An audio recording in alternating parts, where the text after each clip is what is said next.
Yep. So, Mike, this is Built by Liquidation, our podcast for resellers that we're trying to teach a little bit about liquidation too. And then my kind of niche, or my kind of like thought with liquidation, I view liquidation, especially lately, as more of a tool than a long-term business. So my goal with people is, let's make money with liquidation because we can, but let's pull that money out, we put it in something else. And for us, that thing is real estate. But it's super helpful to get people like you on that have been around a long time, and you do a lot of the traditional liquidation stuff. You deal with a lot of the traditional liquidation retailers.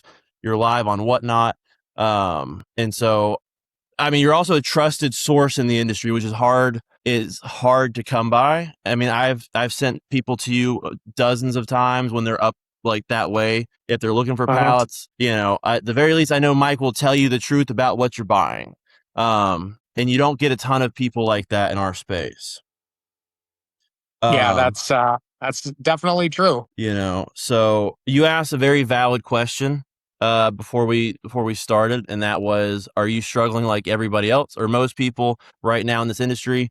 And that is my conversation the last probably 2 months is, people call me and the conversation ends up being, man, it sucks. It's slow. What's going on?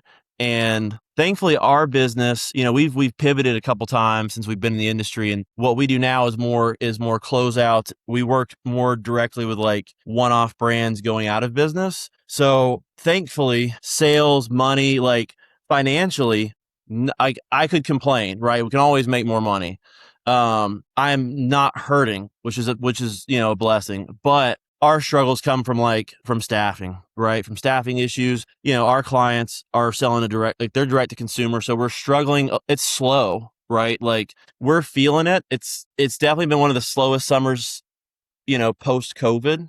Right. It could be better. It could also be way worse. So I will not complain about that on camera. I'll complain later. So, but give me a little bit about you guys. I mean, I know we've talked, over the years we've had conversations, but I don't think I've ever seen, Right. I don't think I've seen you on camera, but besides, dressed up like an Easter bunny on Whatnot.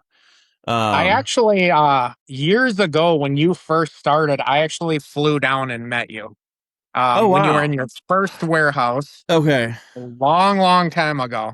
Yep. And that was like right when you first opened up. I'm like, my wife was traveling down to Atlanta, and I'm like, I'm Yeah. going to go meet Zach. I'm like, he's a newer guy in this. I'm like, he's not going to know who I am, so I don't really care. I just want to go talk to him and tour his warehouse. And For sure. so, yeah, so I actually have met you years and years ago, though. So, That's funny. but yeah, we've been in business about 20 years. Just like you, it's definitely been a business that if you're not going to pivot, you're going to fail. Yep. And, I remember early on when I was just selling, say, Target pallets and Target truckloads, I remember telling all these people that had built their business around Target that you guys need to make sure you have a backup plan. I'm like, you can't put all your eggs in that Target basket. I'm like, because it's going to change. I'm like, liquidation's going to change. You're going to have new management that's going to come in. The new manager's job is going to be to basically maximize their recovery, minimize their losses. And we've seen that, especially I'll say with Target, substantially in the last 3 years. They went from pillaging out all their good stuff to essentially now they're going to the manifested stuff.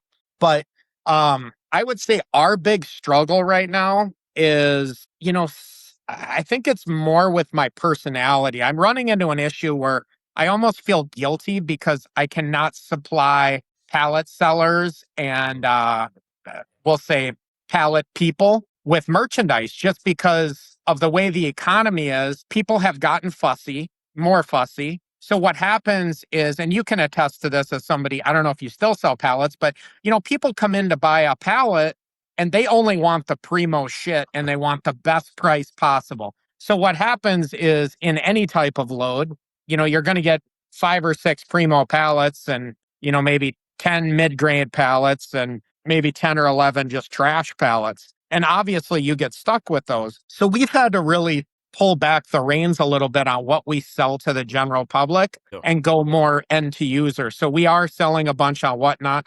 We're actually one of the few people that still sell pallets on Whatnot, and we're the crazy ones that do free shipping. and dollar starts. And it works for us, but I don't think there's many people that it would work for. Just the way, how we do business. But we also sell a bunch of stuff locally, which is insane. We are in a town of maybe 600 people. The closest city is about 15 minutes away, with any sort of population. Yeah. And we do really well just selling locally and doing that stuff, which is kind of where we've transferred a lot of our energy to more of the live selling and just selling individual items versus the pallets. We still sell truckloads, Yeah. but definitely on the pallet side, it's slowed down. Yeah, we saw it, I'm very you hit the nail on the head, in liquidation in general, you have to be prepared to pivot because anytime there's a program that works today, you might as well plan for it to go away because it'll go Right. away. The pricing will change. The processing will change because that's the retailer's job. They're here to maximize their profit just like we are for ours.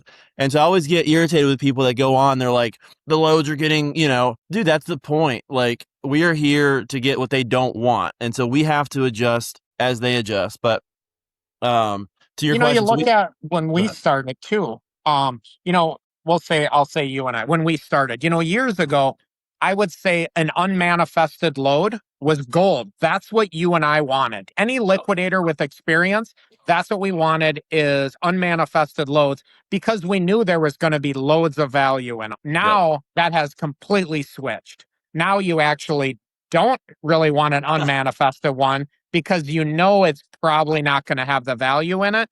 But on the flip side, the manifested one, the prices and the schemes behind it have changed so much that, and I love to compare Target and Sam's Club because I'm very well versed in both of their contracts. A yep, Target contract at 9% a lot of times is actually more expensive than a Sam's Club contract at 25% just because of how they do things. But there's so much inexperience out there that they don't quite understand that one uses MSRP, one uses, what they actually sell it for. There's a huge difference in that. But for sure.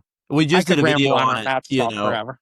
No, listen, we just touched on that because I had people comment about asking about MSRP and like how that affects things, and we see it more today because I work a lot more with brands who are going out of business, and so they popped up a brand and say it was you know, whatever, a tumbler, right? The MSRP on their private label tumbler is $49.99. Well, I don't care because just because you said it's worth $50 doesn't mean you sold it, and clearly you didn't because you're out of business. Um, Right. versus like a Yeti sells for $49.99, I will sell that Yeti for half price. The brand matters.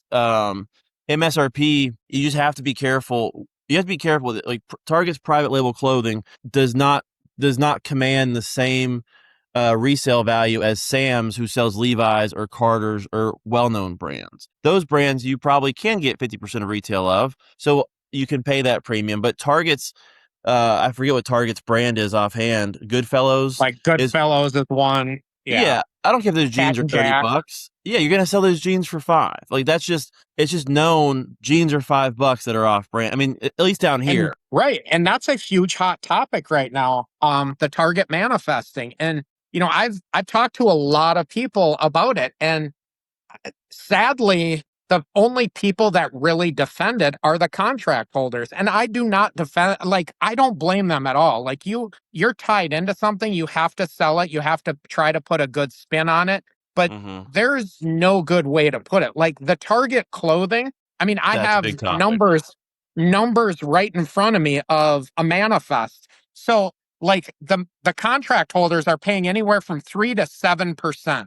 They're going to try to, and that's the price delivered to them. With the Target contract, I don't know if a lot of people know, but when you bid on the Target contract, that's your delivered cost. So, and they have essentially the two things in their liquidation and their store salvage that are the highest volume are clothing and what's called, it's basically a like fun 101, which is like phone cases and dumb shit like that. Yeah. But keep in mind, like I said earlier, they already pillaged all their good stuff out. Yes, you might get some Legos in there, some toys, But like all the appliances that are new in the box, that is all gone now. That's getting sold differently through B stock. So that's a huge difference in the manifested load where you take Amazon, who sells theirs at 7%, say Yeah. Target's at 7, but people are going to try to get 9 to 15 for it. All the high dollar items are gone that you can make up a lot of your retail value, a lot of your price on. Got it. And then what they do is they're using MSRP. And the problem is majority of what Target closes out is all on clearance already. So it's 10 bucks. They already got clearance stickers on it for $1.99, but they're charging you, a dollar for it. Yeah. How do you make any money at that? And, the clothing, when you bought, you've bought your share of, Target unmanifested store salvage. You get that stuff and you can be at sub 50 cents, sometimes sub 25 cents a unit for clothing. That is Yeah. an absolute gold mine for live selling. Yeah. On all I've said, I've commented on some groups and, I get torn apart a little bit about this, but, all I'm saying is this is going to change the dynamic of live selling. The people who are relying on that. I still think there's a place for Target, but as someone who sells Target and Sam's Club, when you start looking at the manifested numbers of Target clothing, the Yeah. cheapest I've legitimately seen a contract holder pay for it is about $1.46 a unit. I have contract holders that are claiming they're paying less, but Yeah. I don't see that. That is their direct cost. So what's happening is they're taking I believe they're taking the whole load, averaging it out per piece, making the Yeah. price look lower. But if you actually take, like, here's some information that I wrote off one manifest I had. It was 2,659 units. That's 59,000 in retail. They were billed out 3686 for all the clothing, which comes to $1.46 delivered to the contract holder. So now, and keep in mind, that's at 6.5%. People are trying to sell it for 9 to 12. So you Yeah. look at 9%, you're already over $2 a unit to the contract holder, not to whoever's buying it. Sam's Club, you're looking at $3.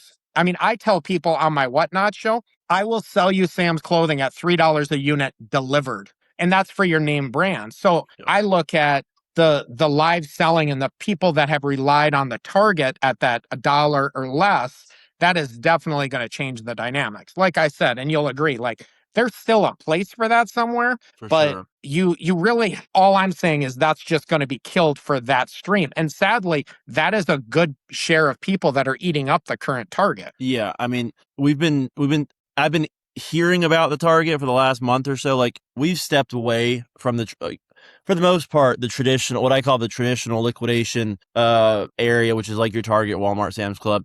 Yeah. Obviously, we've done this for so long. I talk to all these people. I sell these people stuff.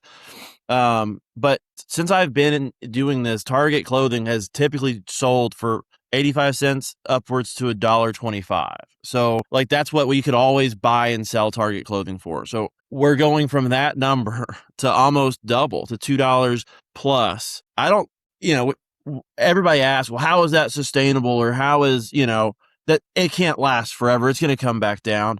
And I don't think it does. I mean, that's my opinion. I think everybody adjusts and they think that either the people that can't make money will go out of business or they'll find something new. The people that really want it will make it work for their business and the pricing will stay the same. Once pricing goes Yeah. up, it's rare to see it come back down. I mean, when COVID hit, we're all like, the pricing will come back down. Well, we're 4 years outside of COVID and I haven't Yeah. seen anything come back. I haven't seen anything come back down. We've had it up and maybe it plateaued a little bit, but it's not going to change. So you've been warned by people like the pricing's going up. It's here. Now it's up. Your time to adjust your business was 2 or 3 months ago. If you waited till the pricing went up to adjust, I'm afraid you might be screwed. Um, Right. and you And need there's to so adjust many quick. people that are looking for stuff now, but they're sticker shocked when they see the price of it now. Yeah. And, it's just, I legitimately feel bad for a lot of people from top to bottom. The contract holders of Target, I really think, like some people with the Target contract that just happened, like they actually bid on a per pallet price saying, hey, it may go to manifested. And then, 2 months into the contract, they switch it already to the manifesting. Yeah. Some people actually bid on the manifested pricing. But, I feel bad for a lot of those people because those guys secured warehouses and they got to sell the stuff. Yeah. And the price of the load essentially doubled. And the value of the load essentially is going to be similar for most of the people because a raw target load is going to come in, maybe 26 pallets, but there might be a box on one pallet, two boxes on another. Yeah. Most contract holders build that up to 26 pallets, send it out. That's the common theme. So what's going to happen now? Like I talked to one particular guy who said, I got that same truckload manifested. I built up my pallets like I normally would. I got 11 pallets. My cost on it was $11,000. Oh my So he's gosh. like, how does the old model work when I built up 26 pallets and I sold them for 13,000? He said, my cost without labor into building the truckload came to 11 pallets. Granted, the numbers are going to change, a little bit, but just rough numbers. I mean, that's twice the cost and it's the same merchandise. Like Target's not sending anything different now because they're manifesting it.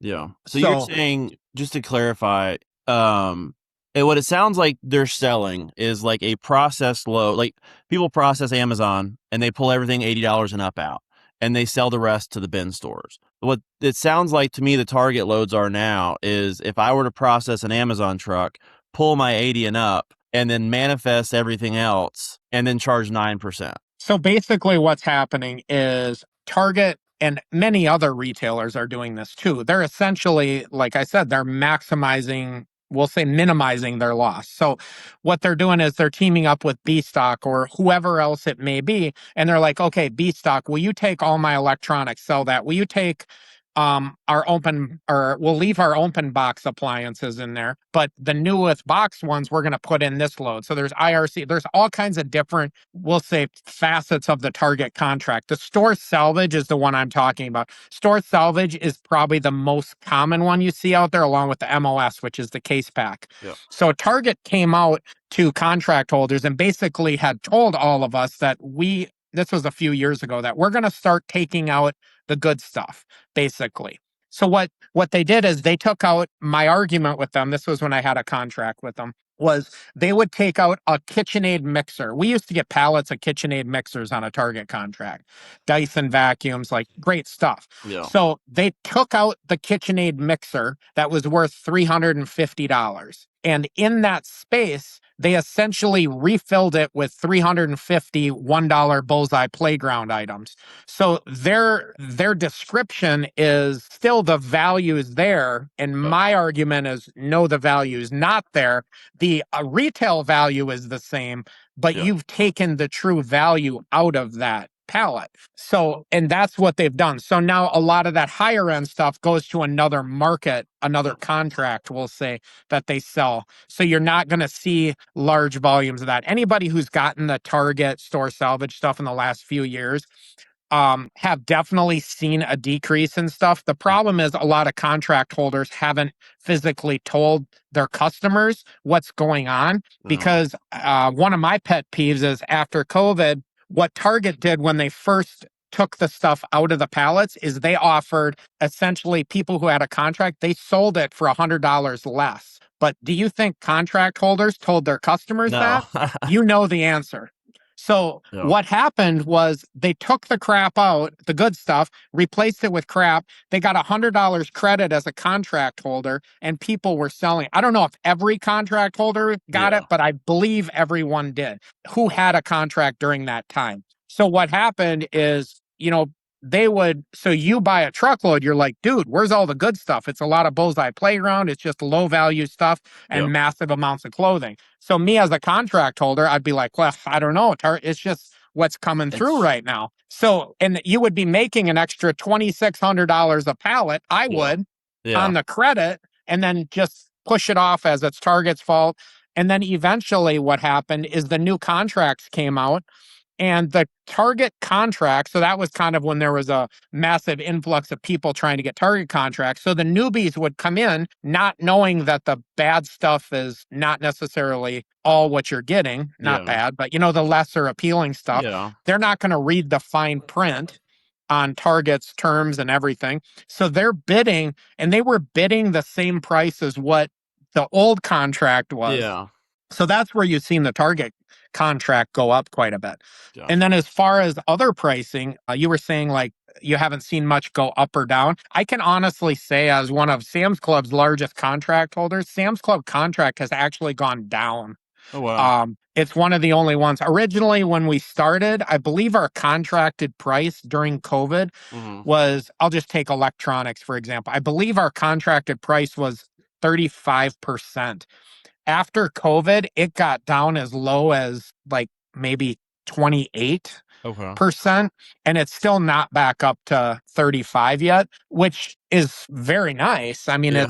it's a perk, but Sam's Club liquidation is like none other. I mean, like you get TVs and the TVs aren't broken. I mean, Yeah. well, they shouldn't be. So that's where that's just a whole different liquidation program. But Amazon, everything else, it's changed so much. Obviously, with Amazon, they made a push towards getting everything to the end users. That's why there's just not a lot of Amazon out there. And if there is, the price is so high, you almost have to buy it processed. Yeah. Otherwise, it's really hard to make it work for your bin store or however else. And that's why Yeah. the donation and the other stuff is such a big perk and a big item out there. Well, it's a big perk, but so I get, because it's funny because I get every week I got a donation load.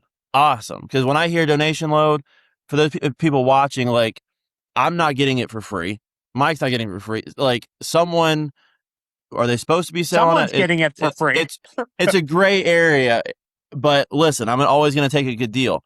But when I hear donation, that means someone got it for free or very cheap. They paid an admin fee, and Yeah. then I should be. If you're going to sell it to me, I should be benefiting, I think, a little bit. But no, the donation pricing is the same as liquidation pricing at this point. Which, I mean, good for somebody.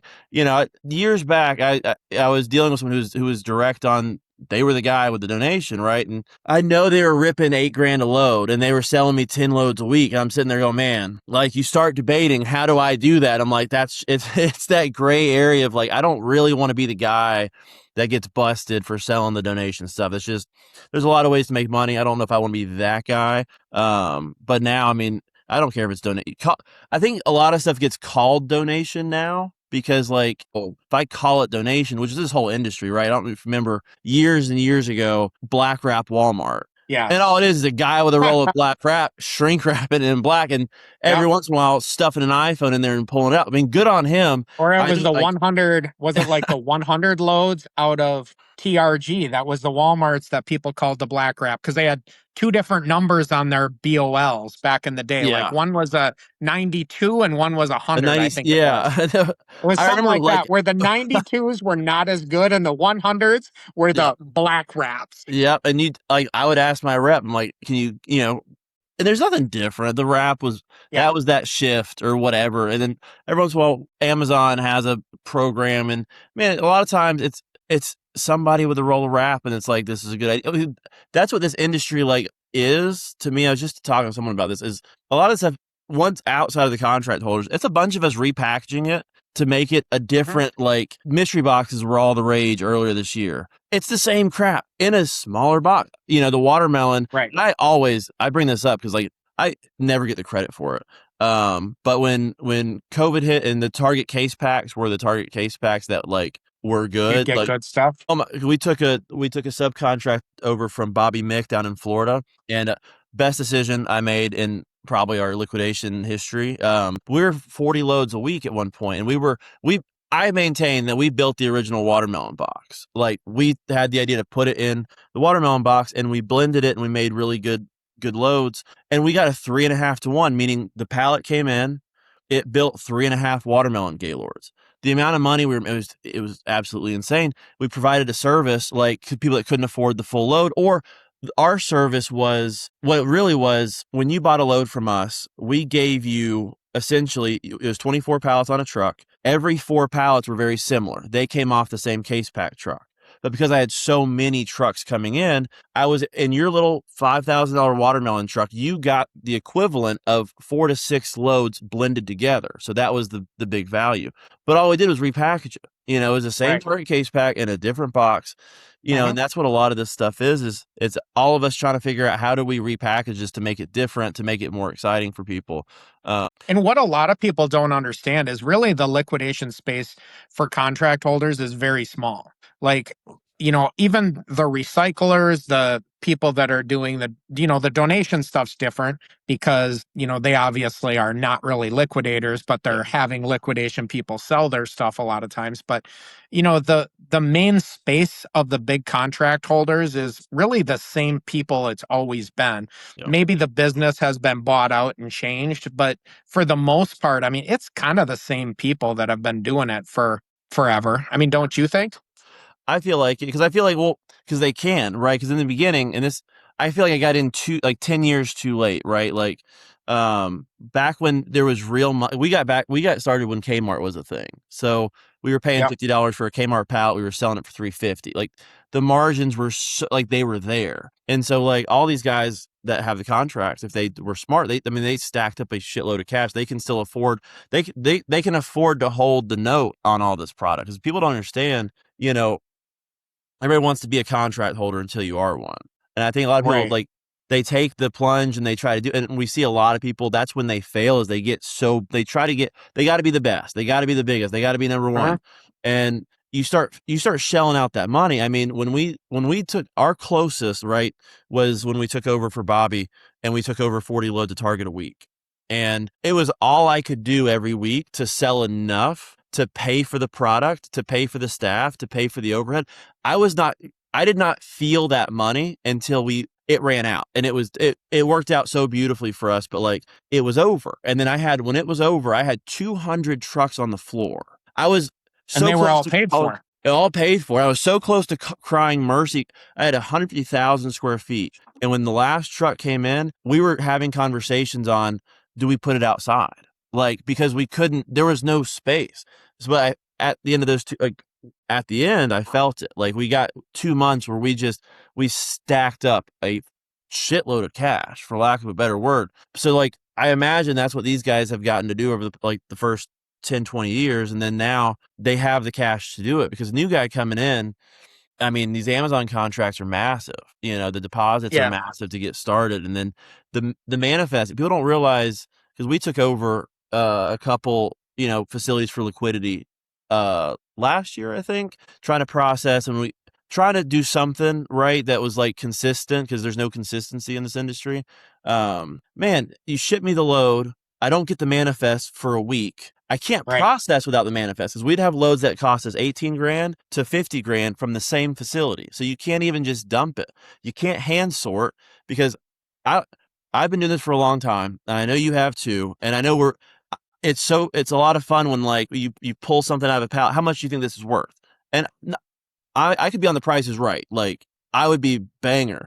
But even when I process a load by sight and not by scan, I miss 60% of the pulls, right? So you have to have that manifest to be able to process. And when it comes in a week after you get it, and I got 10 loads a week coming, I mean, it's $250,000 sitting on the floor before you know it. So, Uh-huh.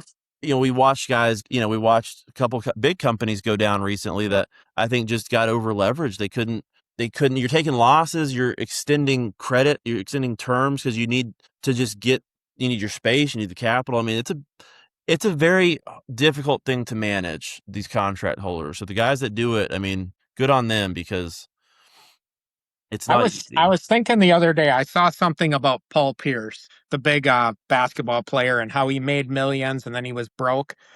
And I think kind of like I wonder how many people in liquidation had came into this industry when it was hot and heavy. There's so many people that got into it during COVID. They Oh, came in, no education, no anything, maybe, and no offense to anyone who did this either, but how I know. many came in with no education and just got lucky and struck it good, made tons of money, kept going, but because maybe they're a little bit ignorant, they're going to lose everything just because they're not smart enough to pivot and change. Yep. and they're going to lose it all, like kind of like Paul Pierce. I just think because when we made money, good money, it was like printing money. Like, and anybody who was in this business, we made a lot of money at certain times. We also can lose a lot of money really quickly. And I wonder how many people that aren't smart enough along the way or didn't plan for this business to be around forever. Yeah. I wonder how many of those people are the ones we've seen fold and the ones that we've seen that are gonna fail in the future, because like we're seeing record numbers of people go out of business. I mean, I know personally a few people that were just like I explained, that they made tons of money, they refused to adapt, change, or they just were ignorant because they just got lucky and they were, just some hood rats or Yeah. whatever, that just they ended up making shit tons of money and then they got nothing now, or they're on the path of making nothing. Yeah. No. I, like you, invested in real estate and did a bunch of other stuff. Yep. That's smart money, I think. No, when you said that, it's so funny because I mean, and I won't mention names. There's someone that comes to mind that they hit it. We were around before COVID. We knew the struggles, and then COVID hit. And I say this in almost every interview that brings up COVID is the best thing that happened to my business. And it sucked for a lot of people. Didn't suck for me. But you're Yeah, right. same. A lot of people got in at COVID, and then they I guess they must have thought this is liquidation. This is the best thing ever. And they over leveraged. They got spaces that they can't afford. They signed leases that are 5, 10 years, whatever, thinking this will never change. They invested in staff. They invested in processing, and then stuff obviously fell apart. And it flows right into my point that I try to make. And I try to tell everybody, this industry has the biggest ups. I mean, like you said, we all know it, right? We can all think back to the most recent deal where we printed money. I mean, several come to mind where, literally, I thought I had a printing press because it was throwing off that much cash. Every dollar we've been doing this for 13 years, every dollar for the first 10, we bought real estate with. And I still buy, I try to buy 4 to 5 buildings a year. Our goal next year is to double. We're a big push next year to get out of this industry a little bit more. Because if you only reinvest in this industry, you will lose it. Like, I'm sorry, the guys that are big, like Liquidity, there's only so many, and there's more of us that have great businesses. Like we have a small business, we make a lot of money, but I do my best not to reinvest it into processes, because every program I've ever had that was mine, and the Target case pack is a prime example, that ended. The next one will end, so do yourself a favor, anybody watching, and just take it from 2 people that have done it and are still around. And if my liquidation if I folded today and closed up, I would be a very comfortable person off of my investments from liquidation. I couldn't have done it without liquidation. I mean, Right. liquidation has funded every good part of my life, and I'll always be grateful for it. It sucks today. Like I hate it right this second. Like it's a struggle, but it has funded everything. And I'm just grateful that I've pulled everything out that I could and put it somewhere else. Because I'm watching one happen now that, I saw it coming. It was a train wreck. You could see it from a mile away, and it's still sad to see. Like, do I like the Well, because people? I it's your don't. friends. A lot of these people you've gotten to know, and you're like, Mhm.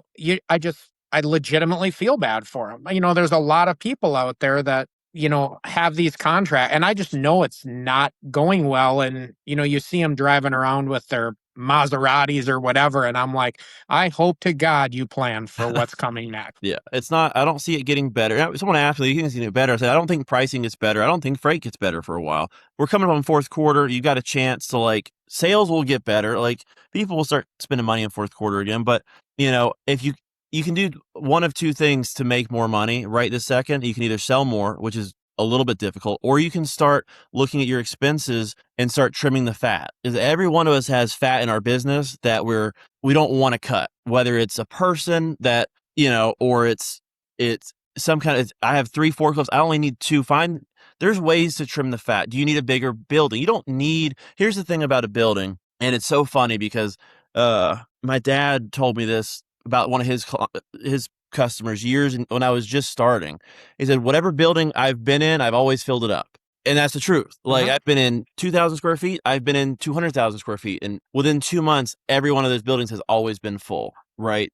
Your overhead it gets out of control so quick. When I remember my first 17 years in this business, I operated out of a 40 by 80 pull shed out in the middle of the country Yep. and 3,200 square feet. And I had a Target contract during that time. I remember out on my gravel road having 11 semis lined up. And I'm like, I Jesus. don't know how you fit 11 semis in a pull shed. That, like, Yeah. but I made it work, and I got to know a lot of people that way because I'm like, hey, I need help here. Will you buy one at a cheap price? Yep. And and then we moved into our new place, but it's only 12,000 square feet. But it took me 17 years to get to this point because I wanted to buy it. I didn't want to lease. Yep. And then once we're here, my payment's $2,600 a month. I mean, and it's basically paid for. I got 4 loading docks. Like it's perfect. Like for us, I feel like even if we didn't, we're definitely scaling back.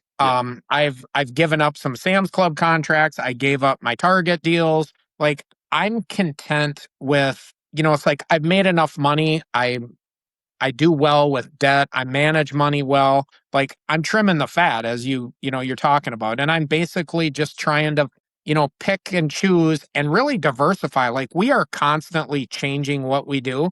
Yep. And a lot of people are just really set on not changing or they limit their changes, but you really have to be diversified. I mean, I remember when we first started, we were selling pallets in this area. We'd sell 200 pallets a week. Yep. Last week we probably sold 4. I mean, if that's not how you diversify, Yeah. and I actually get more merchandise now, but we're consuming a lot ourselves and just selling more online. And, I really think the live selling in our lazy society, that's definitely a way that things are going. Yeah. I've seen that you can buy stuff on, what is it, like the Uber Eats, the Uber stuff, or I forgot what it's called, but basically you can sell diapers and then somebody shows up at your house and buys, picks it up and delivers it to you. Like Yeah. that's the society we live in. So, that's a good pivot right now is get into the live selling, whether it's Whatnot, TikTok, Poshmark, whatever it is, Yep. Vinted, there's so many of them that are hot right now. But the biggest thing is people are overpaying to sell on those platforms. And that's where it's a big issue. Yeah. Like just because those platforms are, really hot and a great place to sell, you still have to buy the merchandise right. And sadly, there's a lot of people that are trying to sell and they have a great sales pitch to tell you to buy it at that price, but that's just not accurate. I mean, I talk about it all the time on our pallet shows. I'm like, here's the deal. I'm selling a Target clothing pallet. Do not pay over $1.25 a unit delivered for it. And I get people on there all the time. And I even got messages from a liquidator. He's like, dude, you're fucking me over here. He's like, I sell it for 3. And I'm like, you shouldn't be. I'm like, the liquidation market, like your market for that stuff on those live selling platforms, if I were to sell it, I'm going to get between 3 and 4 bucks, maybe Yeah. 4.50 on average. So, I have to be into it for $1 or less. Yeah. So it's really in the buy when you're diversifying to change, still know what you're buying and, go to trusted sources. So many people they see anything online. They're like, oh, here, I'll send money. I mean, I'm sure you've been a victim of scams just like us. I mean, every day I get calls. Can I get that pallet of Stanley? Yeah. No. No, it's not going to happen. And, staying with the live selling for a second, because we ran it for about 4 months, and I don't like to do anything small. I think that's part of my problem is if I'm, Yeah, I but watched you when you were doing it. it needs to be big, right? And we went from 0 to 100 real quick. I think we ran 350K in 4 months, and it looked like a good thing. And it was, to be fair, it was a good thing if I was anybody else, right? If I was sourcing the product and that was my business, it was not a bad business. My problem was, when I buy something, I buy 20,000, and that's my business today. Is I buy 20,000 of these mugs and I sell this for $3, and I usually sell them 10,000 at a time. On Whatnot, I might get $6. But I sell them one at a time. And then I got to pay somebody to package it. They got to pay somebody to sell it. I got to pay for the material. So after fees, shipping, everything, I probably got $5 for this. Well, it's more than 3, but I only sold 10 per show. Yeah. So for me, it just didn't make sense. It was more of a headache than it was worth. Because again, when I sell 20,000 of these and I make $1, Zach's really happy. And Right. to make the extra dollar on 100, it doesn't really move the needle at all. So for us, it was more of like, oh my God, it was 6 employees working 40 hours a week. Like it was a production. And the guys that do it well, and you guys, I've watched your shows, like you've made it, you're a personality, right? And it's a lot of fun to watch. I looked at it as how many of these freaking things can I run through a show? I want to be at, 10 per sec or 10 per minute. Like Yeah, and it's that's not where it's fun. really hard to do that on Whatnot. It's hard to do it But and have a personality and like because right. the guys who were buying them were resellers, right? And the point Mhm. of Whatnot for me was I want enough extra margin to get to the consumer where okay, instead of getting $6, I got 12. That's okay. Now we're talking a way bigger number for this. That was the point. But all of our customers on there because of who we were or who we are, we attracted resellers. So now I ended up just selling I ended up selling to resell, which is great. I love resellers. Like that's who we want to sell to, but I want to sell you 10,000 at a time. I don't want to sell you one at a time for the same price. So we just never made it Mhm. past the resellers and into the consumers. And that's, ultimately why we just, we do something different where you got to Right. factor in your time. And I don't think a lot of people do that where yes, we were profitable, we were making money, but what if we turned on the faucet a little bit more on our wholesale side? We make more money there. And you got to weigh it. You want to diversify, but you don't want to you don't, I don't know how to explain to people. You don't want to waste your time on something making $5 an hour where you can get a job making $30 an hour.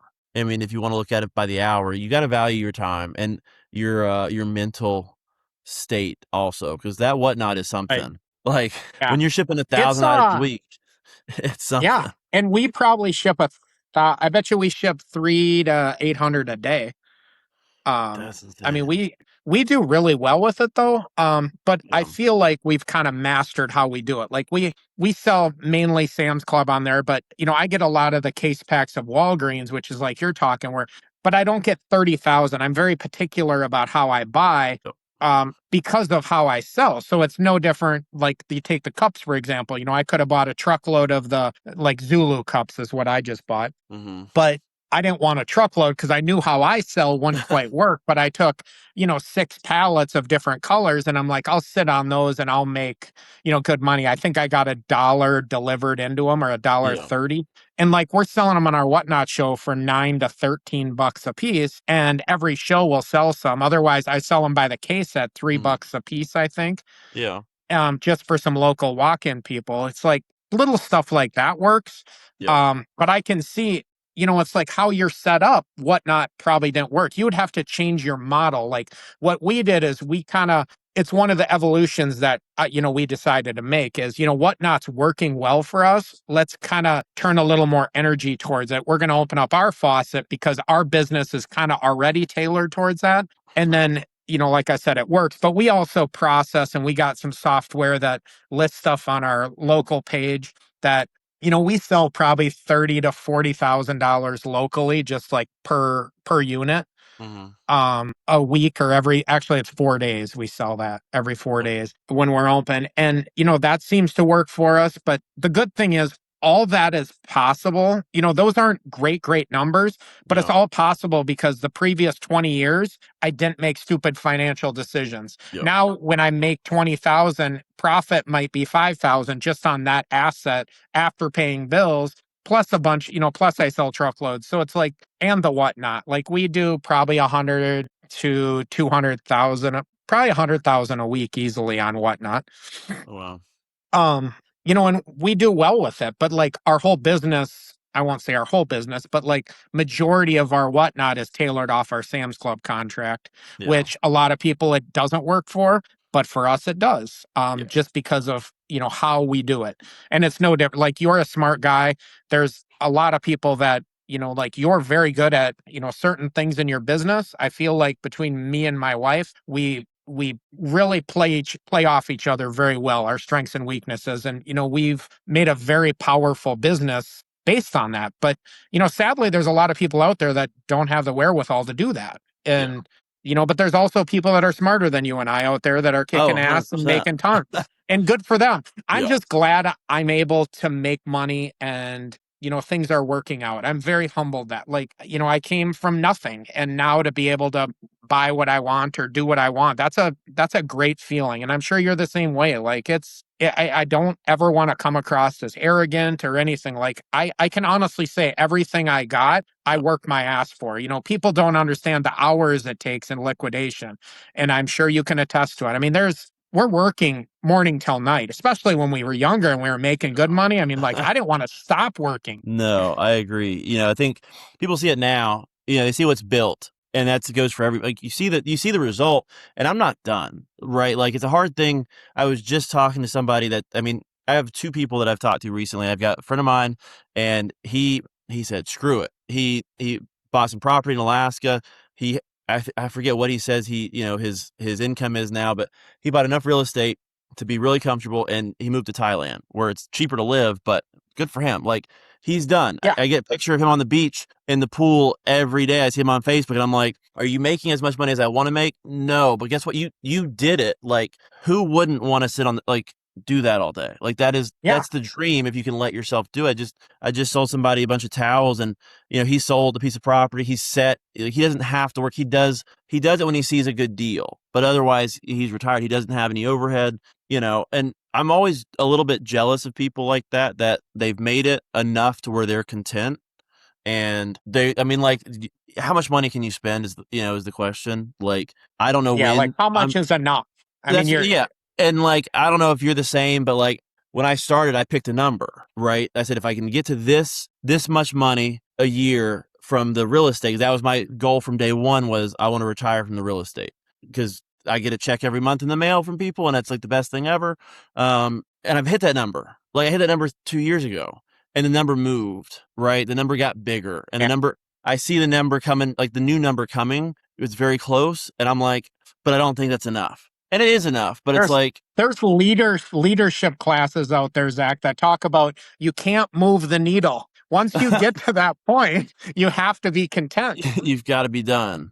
Stop moving the damn needle. It's I have to tell my kid that. He always moves the needle. I'm like, be yeah, content, be happy. and it's And the I'm hardest very thing. fortunate because like I have a police pension. So like I don't need this for retirement. Yeah, I have my goal was, when I was ready to retire, just have shit paid for. yeah, I didn't know liquidation was going to be this good. And like I have houses and places and we rent and do different things. And, it's great. I could live off the rental stuff too with my pension and be very happy. yeah, But, I'll still have to do something in liquidation. Like this has really become a passionate thing for me. And yeah, I even thought I would be okay with just closing up and just me doing some live streaming and buying, like keeping one or two Sam's Clubs or just buying some liquidation pallets and, yeah, selling. But, I've also been offered by a big company to buy us out, which I thought was very humbling.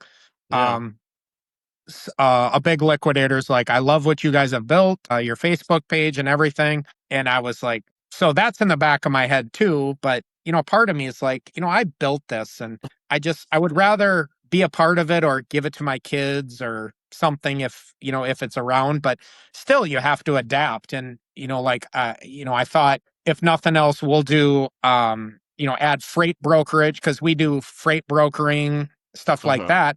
We own a trucking company, so I bought a trucking company, kind of like you buy real estate. We got into yeah. trucking shit like that. So I just want to add all those pieces to our business, so we are very well diversified. Yeah, and I think all of us. By the way, if anybody's looking to buy a liquidation business, feel free to reach out. I'm not like Mike. I have no.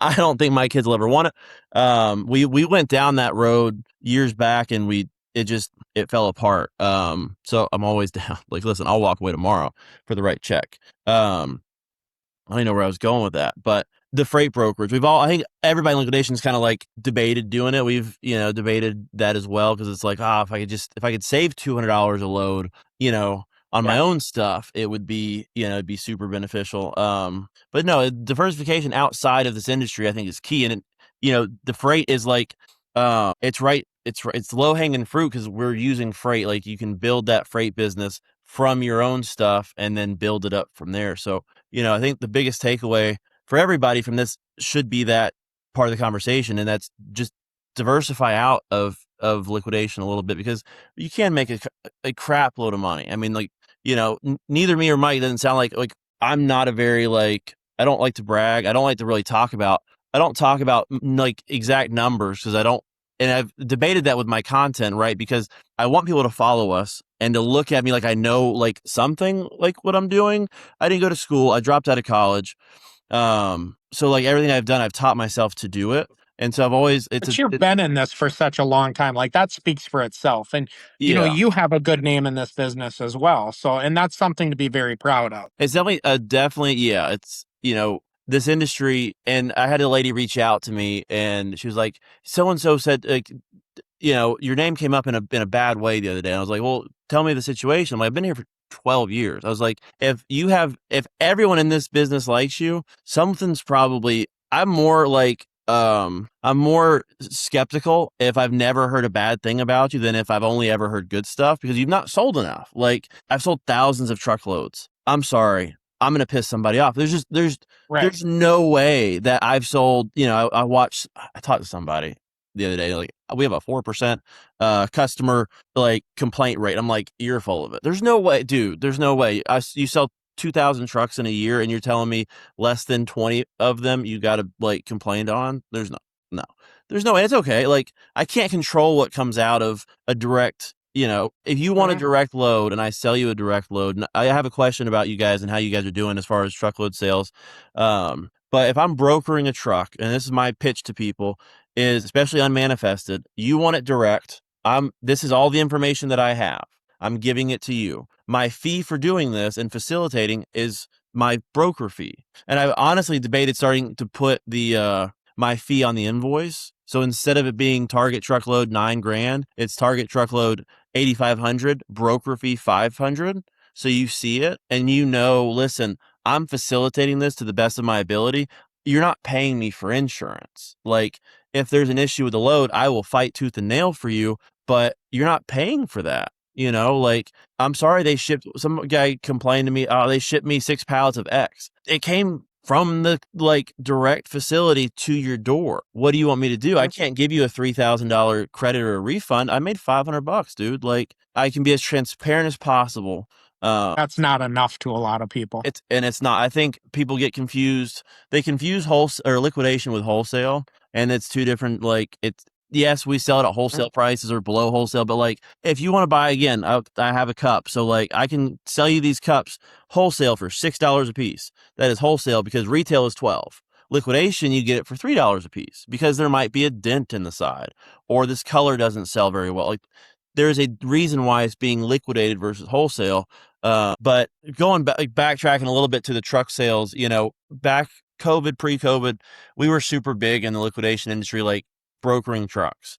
And I went back because someone had made a post and I was like, I wonder how many loads we sold. And our best year, we sold 3,000 trucks. We brokered 3,000 loads. It was a lot of work. The margins were better back then. You could mark something up to $1,000 a truck and nobody it was fair. The guy on the end still made money. I made money. The guy I bought from, everybody was making money. I see today, when Dollar General was being pushed real heavy earlier this year, people were fighting over $150 broker fees. Like that was the margin. Are you seeing, do you have a limit? Some guys have a limit. They say, listen, I won't charge you any more than X. But are you seeing it's harder and harder to be that middleman broker and there's the margin So has to I be, don't, yeah, I try not to actually broker any stuff anymore. Like this is just, I'm trying to limit negative contact, we'll say. Like that's where you run into an issue is when you're doing that.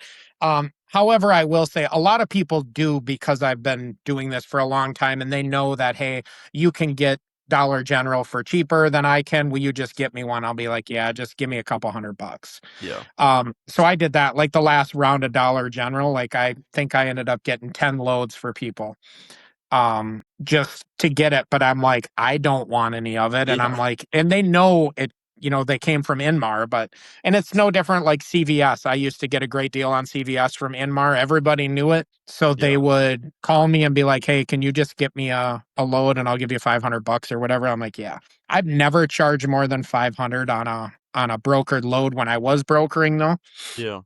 And sometimes like I have Amish customers of mine that are very loyal that I'll just charge them $150 flat price. But Yeah. ironically, 20 years ago when I started, they're the ones who gave me a list of everywhere to buy discounted food. So I'm like, I have a little bit of loyalty towards For them, sure. and I can like they'll buy anything from me now. They're like, "We Yeah. trust you," so whatever. And so that's really nice. And to me the relationship's worth more than the money. Oh And yeah. $150 is I don't care. Like I said, I'm to a point like I don't necessarily know if I do this for the money anymore, as stupid as it sounds. I really like I take a lot of pride in helping others gain wealth Yeah. and build their portfolio. We're very fortunate. And I think as arrogant, I don't want to sound arrogant, but I feel like I'm to the point where enough is enough. Like I've made the amount of money that I'm comfortable with. Yes, you can Yeah. always make more, but like I don't want to cross that line between being content and getting greedy. For sure. And so I'm okay with like how we do it. My whole business philosophy is you just make a little bit of money off a shit ton of people. Yep. And my little bit of money is small. Like sometimes our pallet markup is $15. Yeah. So, but when I was selling a lot, I didn't really care. I didn't have much for bills. Exactly. So, yeah. I mean, the biggest thing is, honesty and integrity in this business is so hard to find. There's so many bullshitters out there that'll tell you whatever to buy shit. And Yep. sadly, we see it more and more now because there's a lot of people sitting on stuff and a lot of desperation.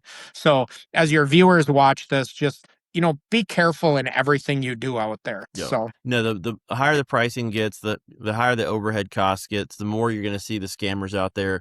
And to your point, saying you doing this more now to help other people, I'm here to make a lot of money.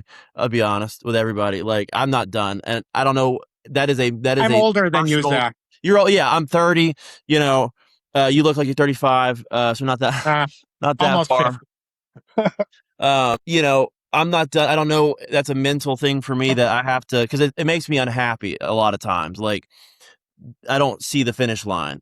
But the reason for our content, and I make zero right now with the content. I don't know if we'll ever make money off the content, but this is like, for me, it's my way of like, I do want to help people. When we first started selling pallets, we had, I forget, our purpose was we want to help other people quit their 9 to 5. And that was like our reason and our like purpose of like the pallet sales. And for the Mhm. past, like, I don't know, I stopped selling pallets about 4 years ago. I kind of feel like I've lost that purpose of like helping other people, and it's just been really, like I said, we've made money. I can't complain, but like I want to help people because this industry is not difficult if you can find the right supplier. It's really simple.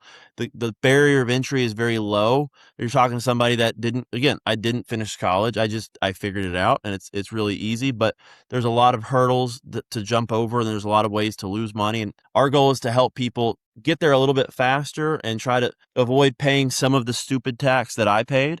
And if I can save somebody some money, then it's well worth it. But yeah, I think that is our reason for the content is I want to help people succeed and build wealth, especially outside of liquidation. I mean, it's a great place to stack up some cash, but my biggest is like get it out. Go do something else with it because liquidation will always be here. There's always going to be a deal. Like always, people going out of business or product to be getting rid of. There's always going to be here, to come back to, but just use it carefully.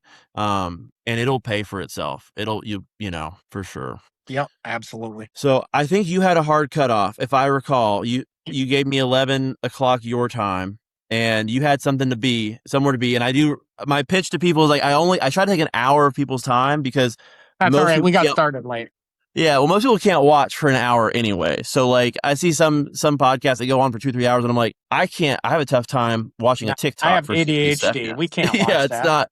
it's not gonna happen. So we'll clip it up and we'll post it and we'll tag you in it, and I'll probably ask you to do it again in a few months because there's a million things we didn't get to talk about that I know Right. we probably could have. And So, well, yeah. well, I appreciate you coming on, Yeah, spending an hour no talking problem. to us. We'll do it again. And Mike Levine, Med City Auctions. And what is your tag on Whatnot? Because we'll plug that for you. At Med City Liquid. Perfect. Easy to remember.